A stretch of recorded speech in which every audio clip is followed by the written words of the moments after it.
In Consumer Corner, we take a look at trends creating a buzz here in China. On today's show, we'll discuss Chinese men buying Vietnamese brides. A term has been coined for unmarried people over the age of 30. They are considered leftover singles. Gender and wealth disparities have complicated marriages. There are more men than women in China, but women over the age of 27 are considered leftovers. According to China's 6th population census, there are more than 11 million unmarried men in the age group between 30 and 39 years old. There are about 5 million single women in the same age group. The pressure seems to be getting to some Chinese men. Some are looking abroad to find a wife now, particularly in Vietnam. Chinese men looking to marry see several advantages in turning to Vietnam. One is that Vietnam has 5 women for every 3 men. Another is the huge price difference. The cost of getting married in China can reach over 300,000 US dollars. The cheapest price for getting married to a Vietnamese girl through an agency is 30,000 renminbi. That's less than 5,000 US dollars. The fee includes overseas dating expenditures, a wedding in Vietnam, and the referral fee for agencies. A more expensive option includes a wedding in China, which can total 10,000 US dollars. Chinese law prohibits overseas matrimonial agencies. However, there are a lot of online and offline advertisements for the agencies. Some net users made fun of the low price. One wrote, quote, "At the price of several iPhones, one can buy a Vietnamese bride. Those agencies even provide an after-sales service for when the wife runs away. That seems to be a big bargain." Another net user added, quote, "After having a baby, their child could learn a foreign language for free. It could cost even more for a foreign language class."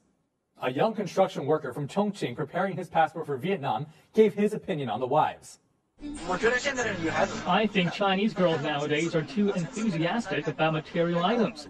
I'm from a small village. My family cannot afford an urban Chinese girl. I feel inferior while hanging out with Chinese girls in big cities.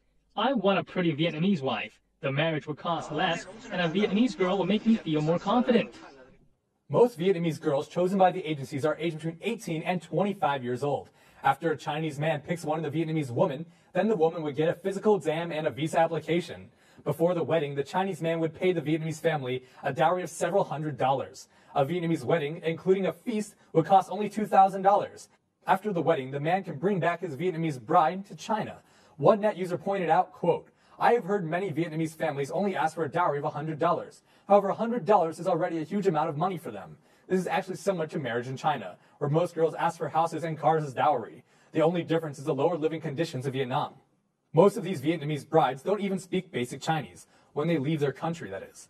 Many commented on the communication problems. Many net users also recognize these marriages as human trafficking. One net user wrote, quote, "These men are consumers who buy the brides from agencies. Marriage is supposed to relate to love. They need to spend their whole lifetime together rather than a loveless marriage between two humans that are unable to communicate."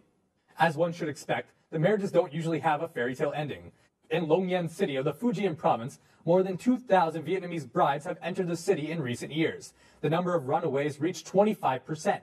Once the foreign brides escape, the Chinese husbands need to face complex transnational litigation for divorce. Those brides who stay with their husbands have to deal with the complexities of receiving permanent Chinese residency.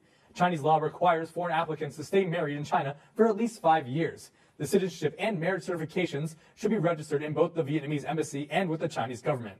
Before getting residency rights, those Vietnamese women would need to renew the visa every year. Otherwise, they will lose both their Vietnamese nationality and their chance of getting Chinese residency rights. There are several major topics at play with these marriages. One is the huge gender discrepancy in China's population. The second is the commoditization of women. The third are the complexities of visas and citizenship in China. The fourth are pressure for wealth and marriage in both Vietnam and China.